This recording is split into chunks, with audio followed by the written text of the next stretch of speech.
You're a moron if you're dealing with objections at the end of every sale. You're an idiot and you follow a dumb process and you have a dumb trainer. Because it's not the ideal process. There's no reason to have to make things harder for yourself.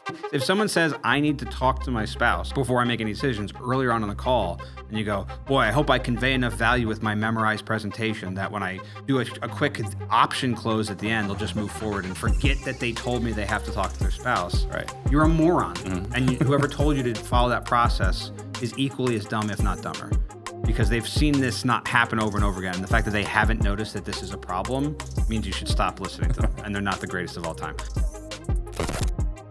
Hey, everybody. Thank you for joining us for today's episode of Disruptors. Today, we have Ian Ross with the Close More Sales podcast to talk about how to get prospects to close themselves. Now, guys, I'm on a mission to create 100 millionaires. The information on this show alone is enough to help you become a millionaire in the next 5 to 7 years. If you'll take consistent action, you will become one. And guys, if you get value out of today's show, please hit that subscribe button. That way we can all grow together. Now, the reason why Ian is back again for a third time is that we look at the analytics and we've noticed that some of the most listened to episodes are when we talk about sales. So let's talk about sales. Sure. Now, you have a passion project or a passion term. You go by vivid selling on Instagram. Mm-hmm. Right. And we haven't really talked a lot about vivid selling and what that means. Yeah. So let's talk about it. What is vivid selling? Yeah. And this got brought up because when I started the Close More Sales podcast, you're like, you should have it be your name because people are searching for your name. They're going to want to identify you. And every variation imaginable of my name is taken on Instagram. Ian.Ross, the Ian Ross, the real Ian Ross, Ian_Ross, Ian. It's all taken. It's like John Smith in Scotland. So it's a very popular name. So I stuck to the name Vivid Selling. And what Vivid Selling is, it's a framework that I came up with, so it wasn't taken, that's entirely built around the right order of which questions to ask someone in a sales conversation to get them to feel like this was their idea. Mm-hmm. So Vivid is an acronym that stands for a few words that is a different section for me asking questions to move someone through the sale. Yeah. So before you get into Vivid, sure, right? Because you're talking about for them to feel like they're taking action. Mm-hmm. And one of the things that we came up with in the last few months is like, what's our philosophy? You know, when we talk about our sales training, like why our sales philosophy, why our sales training versus all the other options, right? And one of those is we don't close people, right? We get them to sell themselves. Yeah. And one of the reasons why is, Chris Voss talks about a lot in Never Split the Difference in that people's desire for autonomy will sometimes be stronger than desire to help themselves. So true. Now, you're a maverick. Right? We're talking about this before the show. I'm an individualist. One of the best ways to make sure we don't do something is to require and demand that we do it. It's the most default way you can guarantee I will do something is you tell me I can't do it. And the way to get me to not do something is tell me I have to do it. That's very true. Yeah. Right. Outside of marriage, right? When the wife says do the dishes, like you do the dishes. Like she's actually gotten smart. She's like, you probably don't want to do the dishes right now. And I'm like, I'll do the dishes all day. What are you talking about? She's smart enough now that she's figured that out. Using the she's treating me like I'm a toddler to get me to do stuff all the time because I'm smart woman. Yeah, I say like I'm not a complicated man. I'm very simple. You tell me I can't do something or I shouldn't, that'll get me to take action. Absolutely. So going back to the reason why you created the Vivid Selling framework was so that it was their idea. Yes, and they're doing it for their reasons and justifications, right? So getting people to sell themselves. So I just want to kind of highlight that point. The traditional sales process, pushing people to take action, demanding, right? Like one of the reasons why I struggle so hard in sales for a majority of my career is because when it came time to push them for the close, ask for the order, it was always so uncomfortable and there's always this resistance. So you want to talk about that real quick before we get into the Vivid framework? Yeah, I mean, the first sales book that I ever read and really digested to try and absorb that I want to take action on was The Way of the Wolf by Jordan Belfort. And that has a great section, chapter, great covering on tonality and being intentional with tonality. That has inspired me immensely. My biggest differentiator from Jordan Belfort and by extension, most traditional sales training in Jordan Belfort's straight line system and how most people sell anything involves an aspect of pushing someone towards the sale. You push them down the straight line. You push them towards the product. You ask for the sale, they reveal a hesitation, and then you push and push and push until they crack and go and say, fine. And I have seen over and over again in multiple industries with different levels of prospects, different price points, different reasons to buy, that the best way to not only get someone to take action, but then not change their mind, not cancel the credit card or email a cancellation or back out of a contract or go, never mind, or ghost you or any of those things, is for them to feel like they wanted to do this in the first place. The best compliment I ever got when selling solar was after spending, I just finished Never Split the Difference, after spending 2 hours in someone's home, just mirroring the guy the whole time. The wife came out and when she saw we were moving forward, felt the need. She had to tell me, hey, just so you know, like, we're moving forward because we wanted to, not because you're a good salesperson. And my thought process was like, the reason you think that is because I'm a great salesperson. Right. Like, but of course I was like, no, I barely said anything. This was all your idea. Yeah. If I can get, and what was key about that one, I was right before I went on vacation. There was like a hiccup with financing or inspection or something. So my manager had to get it across the line with the hiccup. And when I got back from vacation, my manager at that company asked me, he was worried that I had promised solar could do something it couldn't, because the guy was so resolved of like, no, I need to keep doing this, even though they kept on having a financing problem. There kept on being issues. He was like, what did you tell this guy? Because I've never seen someone so resolved to get something across the line. Usually you encounter one hiccup in the post-sale process, and they're like, I'm done. Yeah. And he kept going. What did you promise? Did you tell him this is going to save his marriage or something? It's like, no, this was his idea.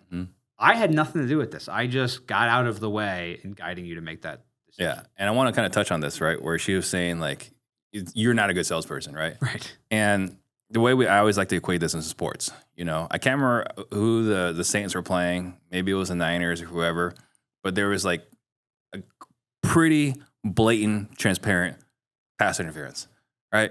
And then, you know, the joke was like the refs were betting on the game. And so if you think about like the typical horrific sporting event, it's because we can see the officiating. Right. Right.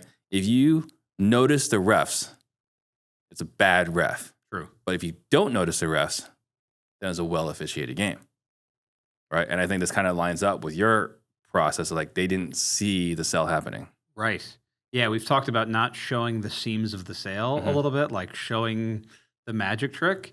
And if I can do this right, I'm simply having a conversation with you. And at the end of it, you either decide yourself based on what you tell me that what I recommended makes sense or it doesn't. It's entirely up to you. And I give you that sensation the entire way across through a variety of tactics and techniques while moving someone through the vivid selling framework to have the emotional trajectory make the most sense for them to feel like they decided to take action right now. Yeah. Okay. So going back into this. So VIVID is an acronym. Yes. It stands, so VIVID. The first V is for vision. The second one is identify, validate, impact, decision. So how I think about that is in moving someone through different phases of the sale. In my mind, I am moving them through different phases of types of questions I am asking them to arrive at the right type of conclusion at the end. So it's the vision to where they want to go, like what their goals are, what they're trying to accomplish. After I finish that stage, I identify the gap between where they are right now, their current circumstances, and where they want to be. The middle V is not a step as much of as a philosophy, which is validate their hesitations and concerns at all times, but not necessarily agree with it. So give them the sensation that they are heard, but not necessarily agree with the value of their hesitation. Then the money is made on the impact of not taking action. I often try and quantify the problem and quantify what this has costed them to do nothing. Because to me, the real enemy is not a competitor, it's not the market, it's inaction. If I do this right, the scariest thing for me is you doing nothing. Inaction is the cost. What's the cost of not doing anything? How is that going to affect you? What are the other ripple effects of that? If you don't make any changes, what could this be like? What are you missing out on? That type of idea. And then finally, the decision. What would they like to decide to do? And the way I organize the closing question always has variables. There's no exact closing question that I can say, ask this closing question, they move forward every time, because it will always have variables based on what they have told me throughout the conversation. Right.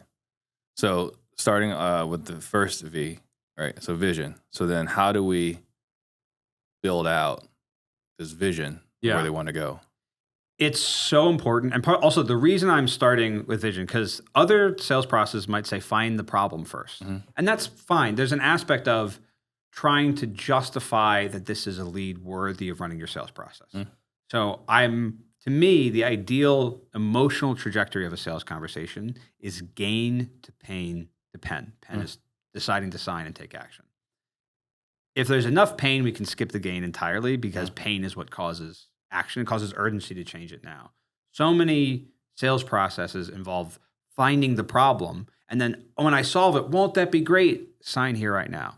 The problem with that trajectory emotionally is that when you end on the gain, people might think this sounds great, but it doesn't inspire urgency. The avoidance of pain, the negative emotion, the negative motivation is what inspires you to want to fix this right now, not this sounds great, I'm going to fix this next week.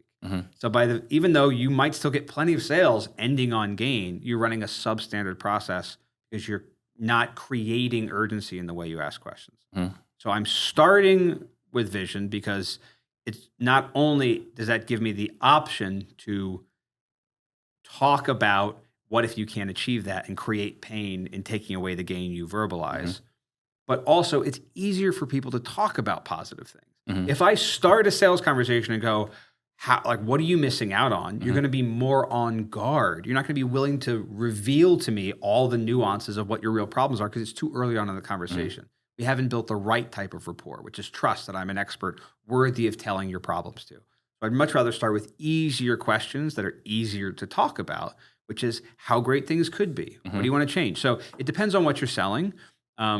If you're selling sales training, the vision of how great things could be is a different outcome than if you're trying to buy someone's house at a discount, right? So to be clear, but if in the instance of selling something where there is a gain, like a program, something that they're investing in themselves, I'm always asking questions like, I start broad.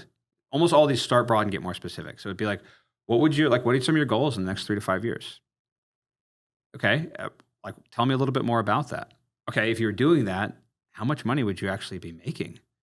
Okay, if you're making that much money, is that different from what you're doing right now?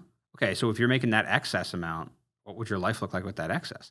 I'm starting to paint a vivid picture, no pun intended, about the vision of the future. And the more specific we can get by also grounding you in reality, in the actual visuals, the more powerful that picture will be.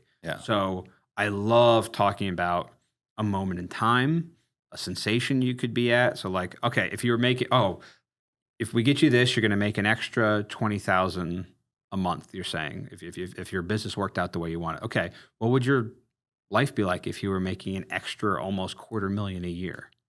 What would you take more trips? What's a trip if you had that type of money? What's the first trip you envision taking your wife on? What would that moment be? Okay, you're sitting on a yacht, floating off of Monaco. You've saved up to be able to give her this experience. How are you feeling when the sun's beating on your face? I'm tethering that sensation to a moment in time. The more you can visualize that in real time as a sensation, the more powerful it will be when I take it away, asking you to make a decision. And that's when we get to identify? Yeah. Now I start identifying is starting to ask questions about I'm hearing all these things. What's been stopping you from starting to get those results? What are the challenges been? What have you already tried? Or maybe what's stopping you from really making a real attempt? I'm starting to chip away at the vision by pulling you back to what you've already done and what you're trying to do. What is missing that's getting you to that vision? What's also clear is that you got to be careful because the vivid is the framework, but the nuances of how you ask those questions and move between those questions is its own kind of thing. Because sometimes I might ask, what do you envision the challenge to be that's stopping you from getting there? And they might reveal some type of problem. I can give you a perfect example. It just happened not too long ago where I sell sales training. I was asking someone after they described this really great vision for their business, what's stopping you from getting there? And it was to him all marketing. His sales was amazing. The sales didn't need any help. It was all marketing. Of course. Right? Which is the normal aspect. So I expect that type of thing. Everybody that's struggling in sales thinks it's a marketing Right, of course. It couldn't possibly be me. I'm the GOAT. Yeah. I'm the best salesperson of all time. But what's the problem there is if I'm asking more questions about what you just said, you're talking about the wrong issue. So I now need to go underneath that issue or insert some doubt as to that being the reason or insert a new belief so I can get you on a talk track where it makes more sense to ask more questions. Right. If I'm asking you more about the marketing problem and I cannot solve your marketing problem, that doesn't work. So the nuances of making sure they answer the right way is another level underneath that we wouldn't have time to go into today. Yeah. But I want to make sure, assuming that you are playing ball with my questions enough where your answers make sense for what I want to move towards the next question. I just want to figure out everything you've tried, what's holding you back, what's not working. Right? That's where I'm starting to do. Like, what do you need to improve to get to that vision, or at least take the first steps towards going towards the vision of what you want to accomplish. Right. And then we get to validate. Now that's really just my approach to handling with either objections or obstacles, because it's validate but not necessarily agree with their hesitations and concerns at all times. I differentiate here because I've heard Grant Cardone say, always agree with your prospect. And I even heard someone who I really respect, who is actually my dream person to get on the Close More Sales podcast when he's ready, is Alex Hormozy. I even heard him get this wrong on a training, which was he gave the example. Well, Grant Cardone always, was a car sales guy to begin with. And I always say, if I'm selling Mercedes-Benz and we're on the lot and someone's standing there and goes, I hate Mercedes. I can't go, I agree with you. Mercedes are terrible. Buy this anyway. Right? The agree doesn't work. But the giving an objection is just the raising of a shield. And I don't want to hit the shield head on, because if I don't knock it out of your hand, then you're going to dig in harder. I'd rather just give you the sensation of walking around it. And agreeing and validating are both the sensation of walking around, but I want to avoid the potential mix-up of maybe agreeing with you if it's not the case. And Hormozy got this wrong because he gave an example of talking about a software product, and someone goes, I hate this feature from your product. And he goes, I agree with you, it's no good, but tell me more about that. Like, that's crazy. Why would you agree with the thing? But I want to give you, he's right about the sensation. I don't want to fight them on that point.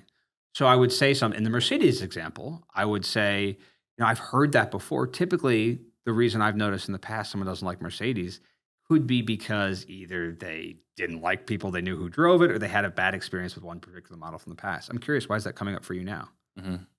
I seek more clarity about the reasoning, but I still give the sensation of I'm not fighting you on your objection without agreeing it. So and the point here is that you're not trying to overcome or make them defend their position. Is while they're saying they agree, we're saying, I can see how you feel that way. Yes. Let's explore why you feel this way. Exactly. So we can actually realize maybe that doesn't relate to this model here if it's a Mercedes. If you don't like this feature, you say, I hate this feature of this tech thing. What do you hate about this feature? Oh, I hate that it forces me to do this. Oh, if there's a way we can make it didn't force you to do that, would you care about the feature? Oh, no, I just thought it was that problem. It's just understanding the root cause of why they say that. Now, they might say something that you do agree with. That's why I say validate, but not necessarily agree with, never agree with. You can if you agree, but I'm trying to give a framework that can be applied in all circumstances so I can follow a best practice to move someone across the line of a sales conversation. So I need to make sure I validate, but not necessarily agree with. So I've heard things like that before. I get where you're coming from with that. That's the first time I've heard that, but that makes sense to me. Or just my most neutral thing, like, okay, that makes sense. Okay, sure. I'm validating your pushback and hesitation and concerns, but I be careful to not necessarily agree so I don't shoot myself in the foot. Right. So that's the middle V. That just permeates throughout the whole process. I'm always validating your hesitations and concerns, whether it's an objection going at the end of the sale, which is now I need to think it over, or an obstacle that left unattended to will become an objection at the end, which is a thing that not enough people talk about either. Because so many salespeople are so focused on, let me present what I do and read my script on how to present what I do, that they're not using active listening skills to notice the person just told them a thing that if I don't deal with this now, if I don't call out the elephant in the room, this will be an objection at the end. 100%. And at the end, emotions are higher and it's way harder to overcome it if I wait till the end. One of the things that we immediately aligned with when we started talking about sales the first time was the ideal scenario means there are no objections at the end. Mm-hmm. Because if I did this right, the natural conclusion by the time we've reached the end of the conversation is simply to move forward. If you're running a process where you are asking, and here's the price, do you want to do this option or this option? And they give you an objection that like is out of left field and you have no idea why, you're not running an ideal process. You can make plenty of money doing that process. I want to be clear because I always have to say this because if you speak in extremes online, I probably should speak in more extremes because it makes the clip go more viral. It does. I don't do a good job. Oh, you know what? I'll reframe it for the extremes. You're a moron if you're dealing with objections at the end of every sale. You're an idiot and you follow a dumb process and you have a dumb trainer.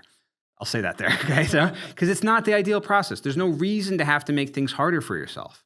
You don't have to make things harder on yourself. You could simply, if someone says, I need to talk to my spouse before I make any decisions earlier on in the call, and you go, boy, I hope I convey enough value with my memorized presentation that when I do a quick option close at the end, they'll just move forward and forget that they told me they have to talk to their spouse. Right. You're a moron. And whoever told you to follow that process is equally as dumb, if not dumber, because they've seen this not happen over and over again. And the fact that they haven't noticed that this is a problem means you should stop listening to them. And they're not the greatest of all time. Right. So that's the validate. That's the validate section there. Yeah. I'm filming this video for the man himself, Mr. Ian Ross. The guy crushes. The guy's the best person in sales I've ever seen. I've invested elsewhere and I haven't got the same results. I've gone from being a seller, making 5K a month, to being a hybrid role, making 11K a month, to now be 4 months down the line from 5K to on a closing opportunity, inbound, full calendar, with the best opportunity, the best offer in my space. OTE is around 20K a month from month 2. So I've gone from 5K to 20K. If that's not a return on your investment, I don't know what is, man. If you're a salesperson and you don't invest in sales training, you're gonna get left behind because your job is to be better at sales. And sales training directly makes you more money. My name is Lance McCann. I have recently switched sessions with Ian Ross. Those conversations with Ian has made me $50,000 in the past 2 deals that I've had. I was able to renegotiate, go back and renegotiate the original purchase price on one deal, and I saved $40,000, and I got another $10,000 off my other deals. Call Ian, give him a chance. You won't regret it. If you like what you just heard and you'd like to have similar types of results, similar success, text CLOSE, CLOSE, to 33777, and we'll see if you qualify to join Advanced Sales Mastery. We are taking people from good to great. All right. And then impact. Yeah. Impact is starting to get into quantifying the problem because to me, and I really want to make this point, and because I've heard you say a version of this too, and I really want to make sure I'm clear what I mean by this. When I say what is sales, I usually describe it, I've come to the point of describing it as the creation of certainty. So I've also heard it said many times over, and I don't disagree with it in theory, that sales is change, right? Like, you know, that sales is change.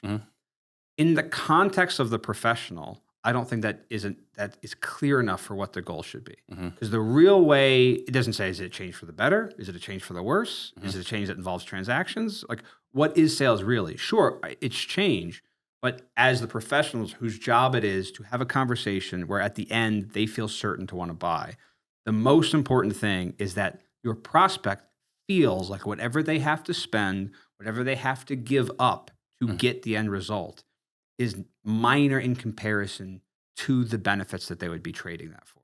It has to be lesser than, not an equal exchange. That's because there's always a risk of that this won't work, and this I'm exposing myself. I'll look stupid if it doesn't work. So it always needs to feel less of a risk than not taking action on the thing. Yeah. Well, I think the key here is they have this sensation like, I have to do this. Right. Like, please, whether it's please buy my house now or give me the freaking product. I want to walk out of here with this on my wrist or whatever, but they're closing themselves. Yes. They're closing you. Like, I need this. Get out of my way so I can have it. Exactly. So my goal in saying that sales is the creation of certainty is making sure that at all times I am aligned with making sure in the prospect's brain they are certain that this change is something they need to do right now, because not taking action on it is far more costly than the risk of looking stupid for getting a thing that doesn't work, or the risk of all the negative consequences that could happen if they don't buy into whatever it is I'm trying to sell. And I might add, just not on top of being certain, conviction. Like they need conviction, like I have to do this. Sure. Yeah. Yeah. Yeah. It's true. Because theoretically, someone could be certain, but not feel the pain of that certainty. It might be like, because that to me, that's ending on gain. Oh, I'm certain I want this, but I'm not. I don't have an urgency to do this now. The conviction with that certainty, to me, is the definition of urgency. Right. Like now, I need to do this. Not I Right. need to do this next week. Yeah, and that's how we get that urgency. That's how we get the urgency. So, to me, I always want to try and quantify the problem in some way, shape, or form. And by quantify the problem, I mean quantify in action, as in how much is doing nothing costing you? hmm It like so based on the numbers you revealed to me in your vision, and then we've talked about it, how great things could be. Like, okay, it sounds like you're missing on at 20,000 a month on the short term, and you said you could reinvest some of that into your business, and over 5 years you'd be making $1 million a year at that return. So, how different is what you're making right now from $1 million a year? It's 800,000. So it sounds like doing nothing is costing you $800,000 every single year. Wow, like that's if you don't make any changes, and like you said, you're going to reinvest some of that. How much are you missing out on in terms of a decade? Like the lifestyle you could have with that, the lifestyle you could give to others, to the people you care about. What are you depriving them by deciding to do nothing? I need to create a pain associated with an action. There needs to, and the more I quantify that, hmm the easier it can be. I love asking questions, giving away the secret, but like I'll ask questions like, "Hey, game theory wise, if you could be making $800,000 a year inside of 5 years, what would it even be worth to you, assuming this could get you those results?" Right. If anyone is answering that even remotely intellectually honestly, it'll be less than my charge. hmm So even if so, well, theoretically, if 800,000 a year takes 3 years, that's how I'd pay $100,000 for that. Okay, so you probably don't even have $100,000 to pay into that. No, realistically, what do you even have access to? Mm. We're just talking hypothetically around numbers, but we're talking about we're tethering the benefits not even to how great this program will be in a week, but what your life could look like in a decade, and the emotional imbalance of not taking action and everything staying the same, or deciding, this feels a little scary. That's more money that I wanted to spend, but I know I can take action on this. This, you know what? I'm someone who, when I spend money, I take action on the thing. I'm that type of person. I'm going to do this.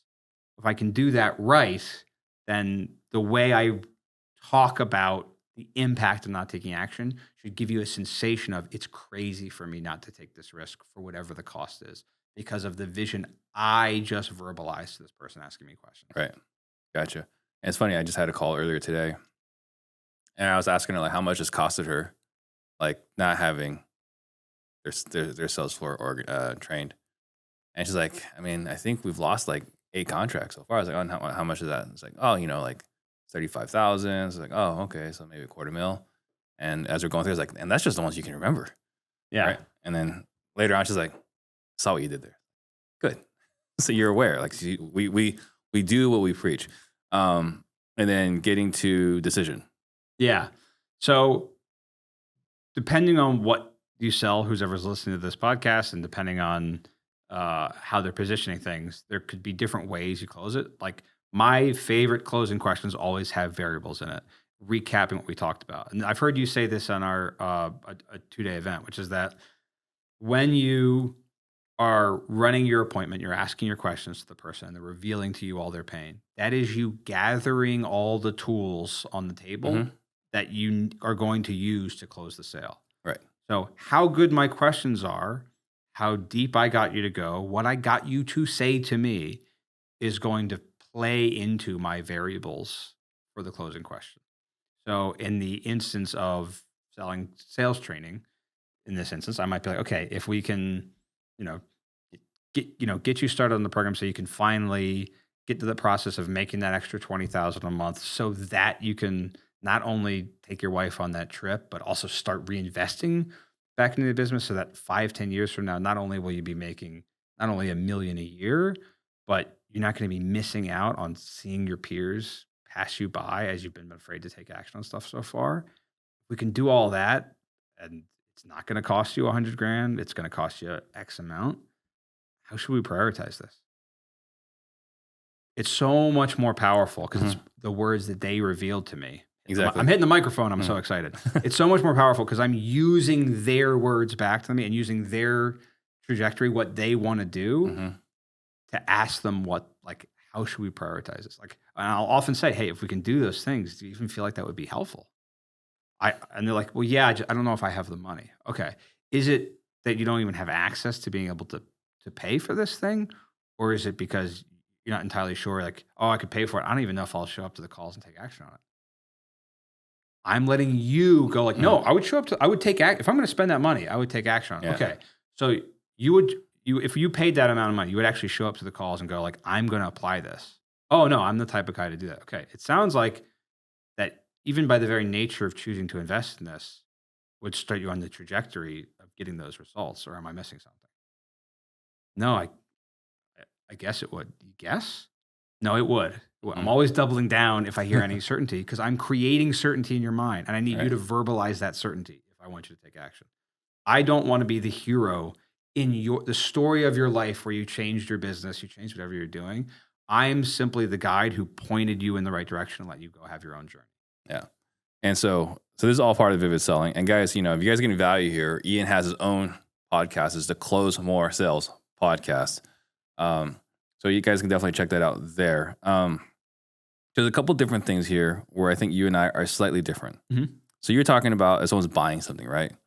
But where we're typically having the conversations, more often than not, the people I work with are buying houses. Sure. And when we're buying houses, we generally go to pain and then gain and then loss of that gain as additional pain. Sure. Right. So, but if you're buying a product, the things I've said is, you're buying a car, buying a watch, buying travel or, MLM, right? We're typically selling something that you can kind of see. Sure. Right. And when you're selling something you kind of see, now you can picture yourself experiencing it. Right. So we go there and okay, but here's where you are today. Versus for us, we're buying houses. Let's just drill down to how awful things are today. Sure. Right. And then here's what it could be. So our sequence is a little bit different. How much of it, or is it because solely that we're buying someone's house and we're going through, we're dealing with someone that is going through pain and has is motivated to take action to deal with a problem versus buying a product? The biggest reason we go into pain first in the talking about buying an asset or buying someone's house in particular is because to justify being worthy of the time of running a whole process and taking an hour and a half plus sometimes, I need to know you're actually worthy of being a prospect for a relatively unique circumstance. What's the percentage of homes that actually don't sell on the MLS every year? Do you remember? That don't sell on MLS? Yeah. Isn't it 4%, 6%? Oh, off the MLS. I got it. Yeah. So 4% historically homes sell outside the MLS. Right. So there's a really important aspect that is more or less vetted in most high ticket encounters. That is not the case when talking to someone's home, which is that this is actually someone worthy of running the whole process for you. And if I'm talking to someone who just happens to be a homeowner, there's so many misconceptions and different steps that I need to qualify them first to justify talking about the gain and then taking away the gain. So there's a qualification step that involves the pain first in the emotional trajectory of gain to pain to pen that is more apparent in buying a house because it just chances are what I'm selling you by the time you've come to me in sales training space, you're probably a candidate for. So it's not, there's way more sifting and sorting in talking through people who need to buy up, sell their home at a discount. Yeah. And so I want to make sure that I'm clear, I would only go gain to pain if I already knew the person was in enough pain to justify going to the gain stage. Because what you just described and taking away the gain is the same emotional trajectory. It's just Yeah. pain first kind of thing. Well, because for me, I think for someone, talking about high ticket, right? High ticket, it's an abstract product. You don't know exactly what you're getting. You can't hold it in your hand. It's an intangible product, right? And so for that, we need them to see it in their mind's eye, right? Where they can basically touch it almost, right? And like, yeah, but we can't make it work. Versus, we're talking about buying someone's house. We do that also, but in addition to that, we go really deep in the pain because we need to get them super stressed and emotional. Yeah. Because that's what's going to compel someone. Like getting someone to spend 10, 15, 25, hear these things, $80,000 on a high ticket product is someone that is like desiring something. Right. Someone that's willing to sell their house at a steep discount is like, I just need to get away from this. And I'm moving away from pain, right? So one is moving towards is going towards something. The other one is moving away from something. But something that's really important here is, it's funny you call it vivid selling, because something that I've been looking at more recently is we need to get so clear on how awful something is today that we can basically, if we can't write it out, because we've said in their training, it's like, hey, they tell you what it is, you repeat it back to them, and that demonstrates that you get them, right? But like the highest standard, which none of us are necessarily artists here, is if you can draw it out for them, and now they can see it. It's like, yeah, this is what's going on. Here is what's going on. So the more vivid they can see it in their mind's eye, how awful everything is, and then have them describe back to you how awesome it's going to be after you buy their house, after they get their life back, they get back on their feet and so on. And again, how crystal clear in their mind's eye how it's going to be. And then, but what if we can't make that work? Right. And that's that pulling out the potential gain, right? So we go from pain to gain to loss of gain, which is just another pain. And this happened recently. I was talking to someone who has a dating offer, right? And it's like, well, how do we do this in dating? Okay. And so I was saying, well, if you're trying to sell a dating offer to a guy, let's think about the things that have sucked. So let's talk about the last girl that the conversation or the relationship did not proceed the way it wanted to go. Sure. I was like, hey, tell me more about, the last girl didn't go. What happened? What were the things that occurred that, what didn't go the way as planned? There's probably not a lot of things that went to plan, right? But how did you get friend zoned, basically? Right? Long and short of it is. And then it's like, oh man, that really sucks. Because again, we're selling an abstract product, right? Yeah, You can't hold it in your hand. No, you can't. And okay, tell me about the girl before that. And then we're going through the pain funnel 3 times. How about the third girl that didn't go the way you want it to go? And then let's pretend we've got it all figured out. You know how to talk to girls now. Tell me what that life's going to be like. And have them describe that again in their mind's eye. Because like the 3 girls are experiences that they've had. And they can refeel all those emotions again. But then tell me about, when you got this figured out, what's it going to be like? Describe it to me again, where you can like draw it vividly, right? And then what's that going to be like? Oh, but there's just one thing I'm worried about. What if we can't work together? My biggest concern with starting the conversation with tell me about the girl who rejected you is that the person might have enough shame that they might not open up immediately about how terrible it was. If you do it 3 times, they might reveal it by the 3rd. But I'd be concerned that the one who comes to mind was actually probably the more painful one. And they've glossed over that one because it was too early on in the conversation. So I would want to get them trusting me I'm not a believer in the yes stack. It's not, I don't need 7 yeses in a row or anything stupid like that. But I do want to make sure we are in the mode of you feeling comfortable answering my questions. And so I want to start that process of me being curious and seeking clarity on what you said before I ask a question that is deeply impactful that I could use to get you across the line. Yeah. So my only concern in that instance, if I go, tell me about the first one, they might be like, I just didn't really go to plan. I'm like, shoot, that's not enough. I can say, tell me more about that, but I would rather make the process as easy as possible. So for me, I'd rather talk about like, what were you hoping to get out of this call? Right. Just, I like to start with what's easier on the brain to answer, because my pain questions are really painful.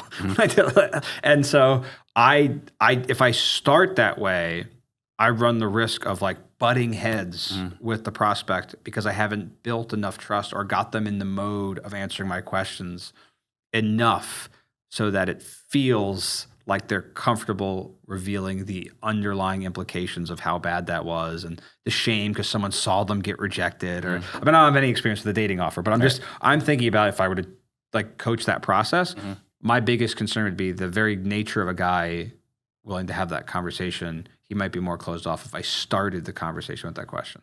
Yeah. All theoretical. It's right? theoretical, right? It depends on the person. It depends on another thing we're not even talking about, how good the marketing is and how it framed them by the time the conversation was. And that's the thing. Like the guy that I was coaching up on this is doing well. I'm sure his marketing's crushing it by the time they're getting to the call. But he's also a really good marketer. And so like they already bought the product, they already bought the upsell, and then they booked the call. Got it.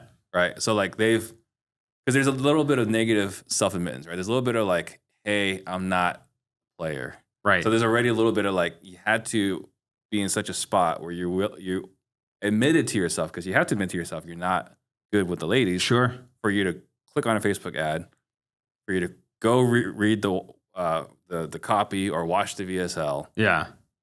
And then go buy the product. And then get the upsell. Take the credit card out. Right. And then click on the Calendly link to book a call with somebody. Right. So, but I mean, your point's valid though, right? Like maybe they feel too much shame in having that conversation. Like, because I know, like, because I walked with him through the script, right? And the first thing is like, hey, thanks for jumping on a call. What were you hoping to get out of this? And then we went to set expectations. And then we went to let's talk about the last girl. That makes sense to me, especially because you just revealed that these people have already paid something by the time they're getting to it. Yeah. Because where someone is in the whole process of being willing to pay for a thing determines their resistance to answering questions about pain. So like when I say it's a framework, it's because things can be sped up, things can be slowed down. It's just the general trajectory I think about taking someone on.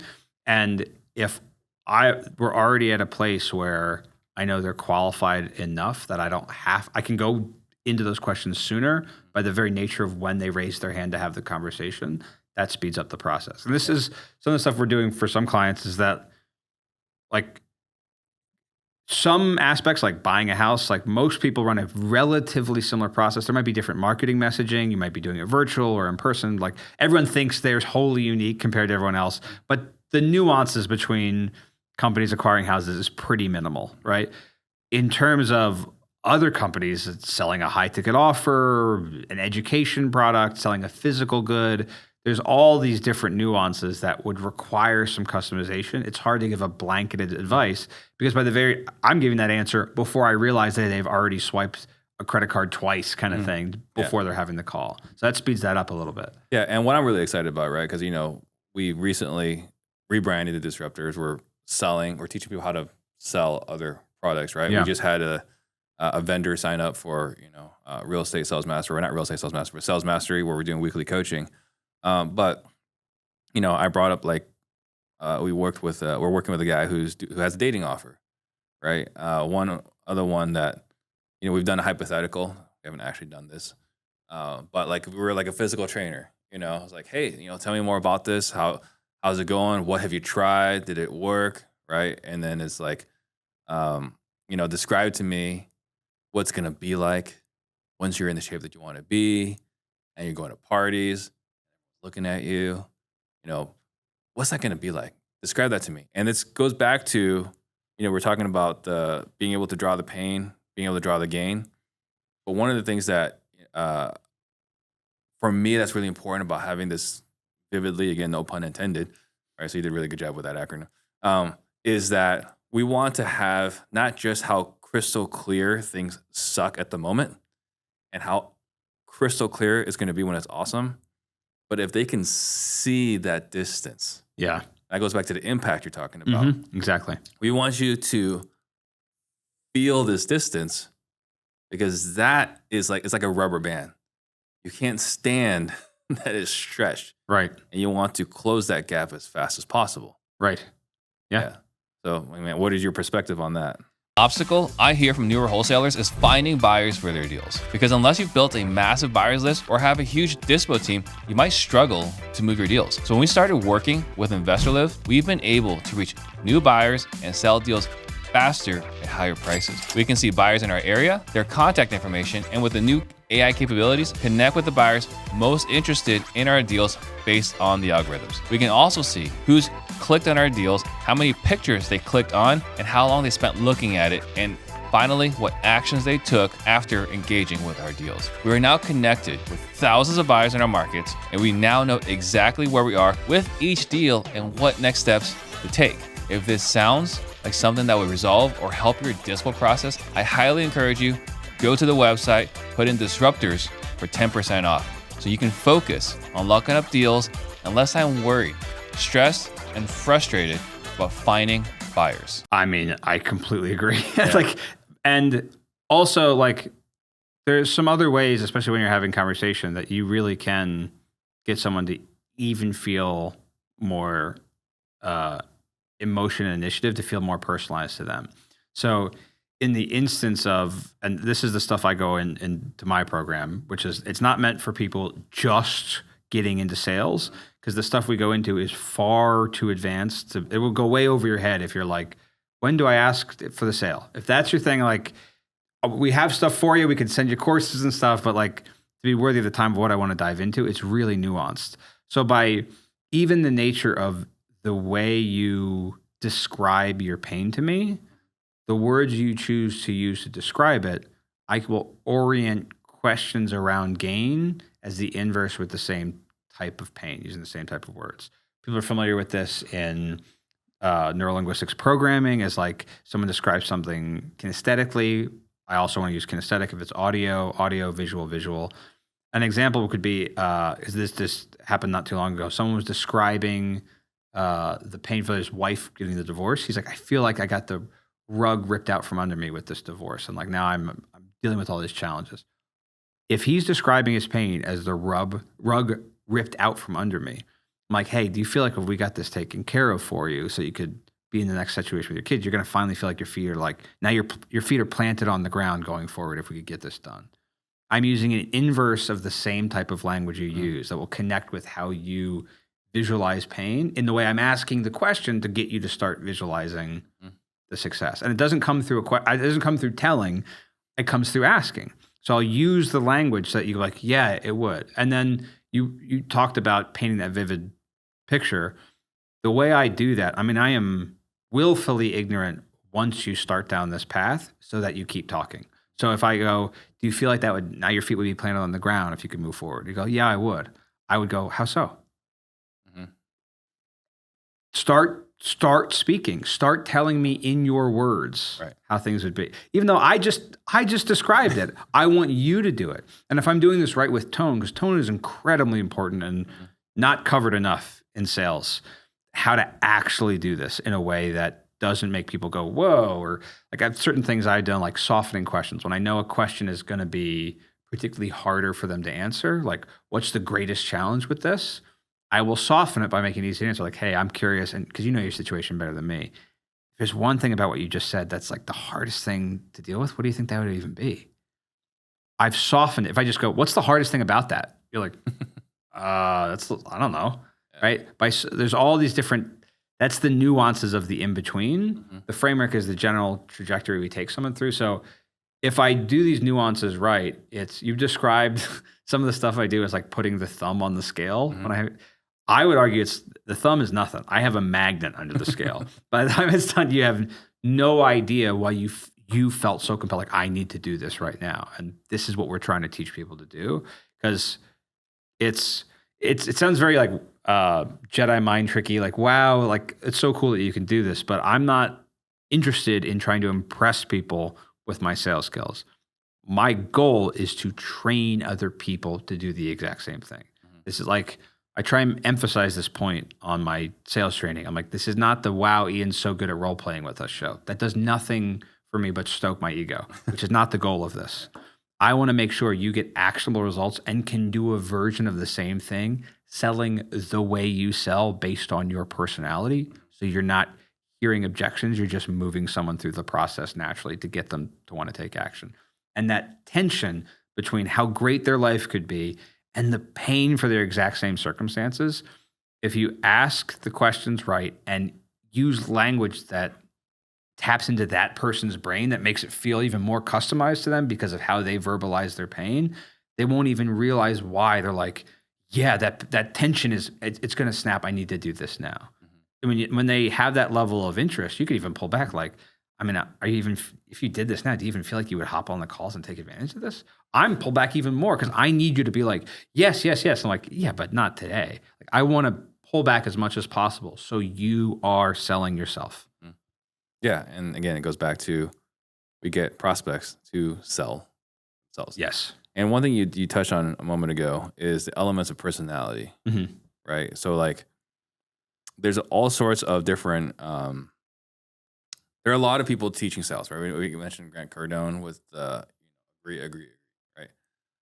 And then there are other people that have a car sales background, and I think that there are a lot of options out there, and I think that training is fine if they don't have a right of precision. You know, using that philosophy in a scenario, particularly in real estate, where they don't have to be closed today, right? Like, you drive out the lot, it's done. Right. 20 minutes by. The moment they leave the finance department and they get their keys, the moment it leaves the parking lot, it's done. Yeah. It's a non-refundable product, right? In real estate, they need to be sold now. They need to be sold tonight. They need to be sold when they tell their kids. They need to be sold tomorrow when the title company calls. They need to be sold in 30 days, 60 days, 90 days, however long it takes for this to go. The philosophy of pushing for a sale, pretty risky in that environment. Not only do they need to be sold in 30 days, they need to be sold multiple times along that when the neighbor's like, oh, I could buy it. I'll buy that for you. Don't sell it to a stranger. They need to be able to advocate for the process that they agreed to when even things flare up, let alone the 20 minutes of just driving off the lot. Right. Yeah. Thinking that you can logic trap with memorized lines into someone to taking action when they can just cancel it, like with selling an education product or training or signing a contract to sell your house or getting a solar inspection or the underwriter for life insurance or anything that isn't car sales is absolute gibberish. You can make plenty of money forcing people to do something that they don't want to do and hoping that they don't realize they don't want to cross it. You can make money, but you're leaving way more money on the table by running the wrong process. Well, particularly like, you know, you have an insurance background too, right? Sure. So you've done solar, you've done insurance. I remember you were telling me about an example of there's one guy who every month is a victim to chargebacks. Oh, it wasn't one guy. There were so many guys. Insurance, because I was selling life insurance, which is another intangible product, right? If you're thinking like, I'm a pretty good sales guy, try selling life insurance to union truck drivers in New York City with pure commission and tell me like, you're not just relying, because so many car sales guys, like people were going to buy, you actually got in the way. You were more annoying for them buying the car. Car sales guys suck for the most part. They get no training. The training they get is someone shouting at them and they think the machismo is the way to do it. Like, it's garbage. Like, they're terrible. I've never had a good experience with a car sales guy. I go in there like to get content and negotiate with them because I think it's funny. They're not good, right? They're just not good. And they set other industries back because of the very nature of the second you drive off the lot, you're like, oh shoot, what am I supposed to do? So they do deceptive tactics. They make money in screwing people over. Like, that's actually how they do it, which is the opposite of how we do stuff in education, at least how we do stuff in education. Can't speak for everyone. And so to me, there's nothing sillier than thinking if I push someone to do something, this is great. And this happened all the time in life insurance, another intangible product where there's going to be an underwriting department and you're like, this is for life. This is not just 30 days. Like, I was selling whole life insurance. So you need to be sold on this for the bill in 50 years. The second you cancel, it's over. So I needed to make sure there was enough commitment that as this bill came up, as things got tight, you weren't forced forward. And in life insurance, there's this guy who was like, oh my gosh, he was the perfect example of someone who's thought sales was all forcing someone to do something by logic trapping them with objections. Like he's like, I can overcome anything. I can sell ice to an Eskimo, which I believe Zig Ziglar made the point out. Like, if you can sell ice to an Eskimo, you're not a salesperson, you're a con man, because Eskimos don't need ice, right? It's the same idea here. Right. If you can be like, oh, I thought you were a man, you don't want to protect your family. It's like, and then shockingly, these garbage people wanted to cancel a thing that they felt forced to buy on a Zoom call when it was in his home. And I see this in multiple industries. You see it all over social media. Pushing someone to feeling like they gave you a reluctant yes is a recipe for disaster. Because not only will you get the charge back, but you had to force them, and then you got the charge back, and then you burn out. And salespeople deserve better. Like, sales professionals, by and large, suck at sales because most of their sales training sucks. They've been trained by garbage, outdated stuff when consumers couldn't go online. And they still, because people have a bias in their mind, they still think that's the way to train. And it's ridiculous. It's silly. You sound silly. But the biggest problem for me is not even that it's that salespeople suck. It's that I believe there's a better way to do it. And I love salespeople. Like, Close More Sales podcast is to inspire the sales professional. For someone who has conversations where how well you speak determines how much money you make. You are the athletes of the business world. Your performance matters. You matter to companies. You move the economy. You are what drives revenue. You should be celebrated, not hated. The reason you're hated and considered like the sleazy car salesman is because of your stupid tactics and forcing people to do something they don't want to do. And I am not considered that way because I help you make your decision. So I don't identify with that. And if you don't want to either, reach out to us, because I believe this so firmly that sales is a noble profession. It's helping people. It's guiding them to help. And so many professionals do it wrong. Right. And then going back to another thing too, because we're talking about the vivid selling framework, right, is that there are a lot of other people that like preach like scripts, right? Like magic words to say. And they work if you're dealing with another person who is saying one of the 10 exact objections right you have in the training. But funny enough, you're dealing with a person. And every person is having a slightly different experience. So like the idea that you have all the possible objections. Today's podcast is brought to you by motivatedleads.com. With them, you can get $300 worth of quality local leads sent exclusively to your inbox by just mentioning my name. I've used them, and they're one of the best producers of solid seller leads on a local level. And they fully guarantee the leads that they send you. To get your $300 free credit, just head over to motivatedleads.com, hit the claim your area button, and let them know that I sent you. You have all the possible objections. It's ridiculous. It's absurd, right? Scripts are training wheels, okay? That's fine to learn the process. But if you saw professional cyclists in the Tour de France using training wheels, you would laugh. That's what I think of by salespeople who have to rely on scripts, who've been in this a long time. Yeah. It is simply training wheels. If you think, all right, time to learn a new thing, let me just memorize the script and say it the same way every time, you're in the Tour de France with training wheels on. You're always handicapped by within these two lines. But as soon as there's any hard right or left turn, you can only turn as far as the training wheels. Yeah. And also, like, there's an aspect of certain lines that are like marketing. And what I mean by that is that marketing tends to work really well in a certain way until it doesn't. A certain line, a certain tactic, a certain like online technique, right? Like right now, a big thing in real estate investing is sending a check in the mail for the offer. That will work until it doesn't, and then that doesn't work anymore, right? And the problem with the memorized lines is you're, first off, cutting yourself at the kneecaps by using these training wheels to only deal with certain scenarios. But by the very nature of repeating the same thing every single time, regardless of the nuances of what the prospect told you, it's a matter of time until that is said enough that it doesn't hit home for the right people, because it sounds like a check in the mail or an email from a Nigerian prince. We've all heard this enough times. It's like, I know what this is. I can now see the seams of the sale. And what happens is, even if you are a good salesperson who has their best interest at heart, who's just relying on a script because that's how you were trained, you are now lumped together with every other person who ever reached out to them sounding the exact same way. You lose the ability to differentiate yourself from scammers and nobodies because you use a regurgitated script. Yeah. I mean, one of the things in like, my poor friend Brent Daniels, I love the guy, right? Love the guy.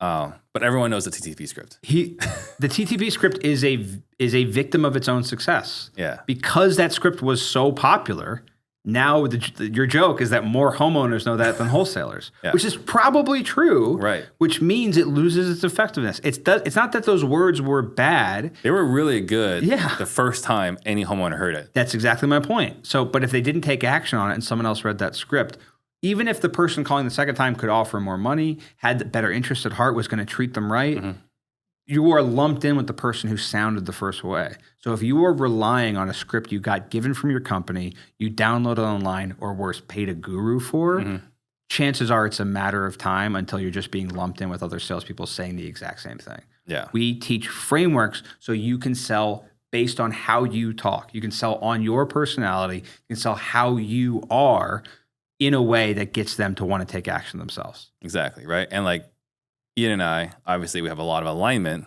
and beliefs and so on, but we're going to say things slightly differently. Always, right? yeah. Because Ian is a lot more expressive. Yeah, as it's been clear a little bit on this podcast. He's a lot more expressive. And, I have shocked people, right, with the things I've said. Like, the joke is like, it sounds to me like money's more important than your grandkids, right? I don't say it that way, but I've said that. Pretty close.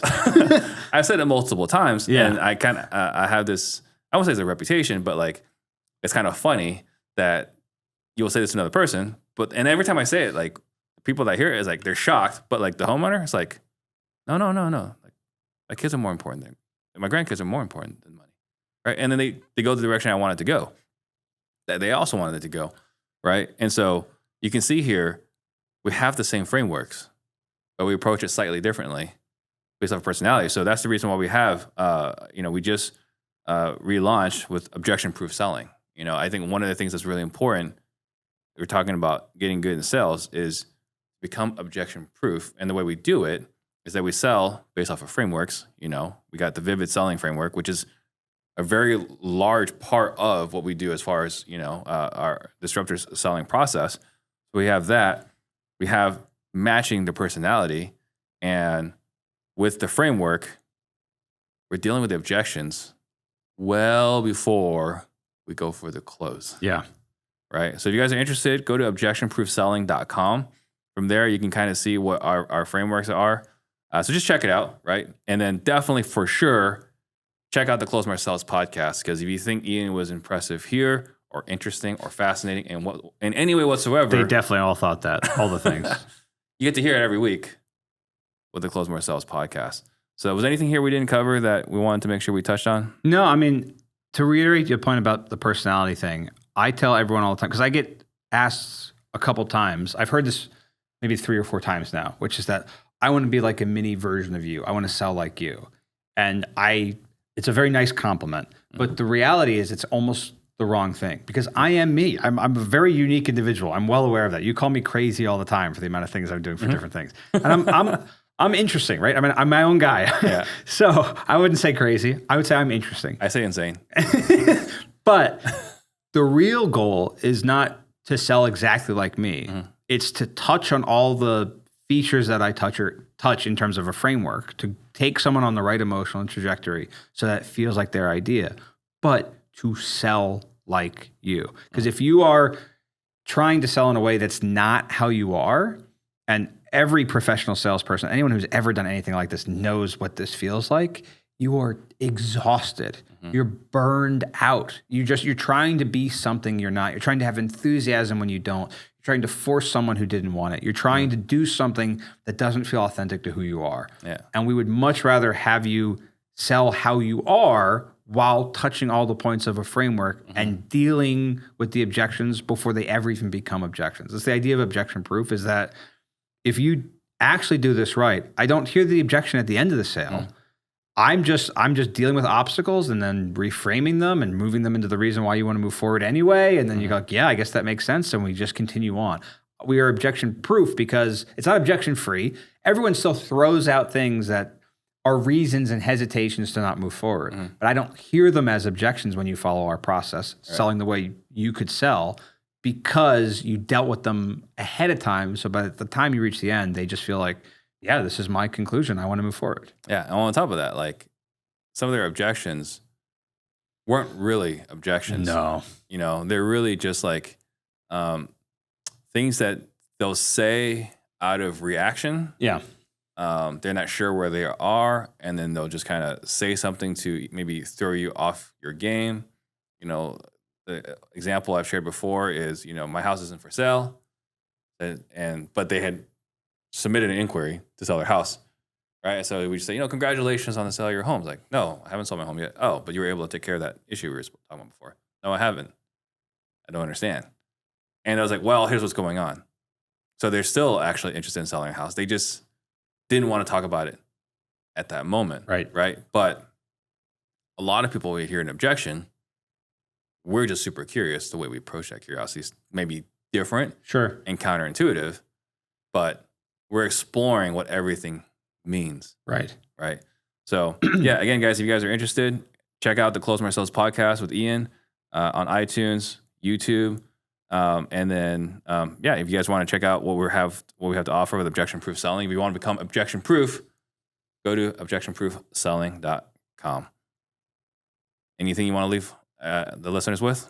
Yeah, I'll say this. I'll wrap up this before you have your last line, which is like, I said it already before, but if you have conversations where how well you speak determines how much money you can make, you are in a sales role in some way, shape, or form. So you want to be strategic and you want to be intentional about selling the right way so that the people you are speaking to don't feel forced, they don't feel pushed, they don't feel coerced, they don't feel resentful, and you don't burn yourself out in trying to move someone through that process. So if you want help with that, just go to objectionproofselling.com. We'd be happy to have a conversation with you and see if we can help you out. All right, perfect. Thank you guys for watching. See you guys next time. Shout out to Steve Trang. Jump on the Steve Trang. Disruptors.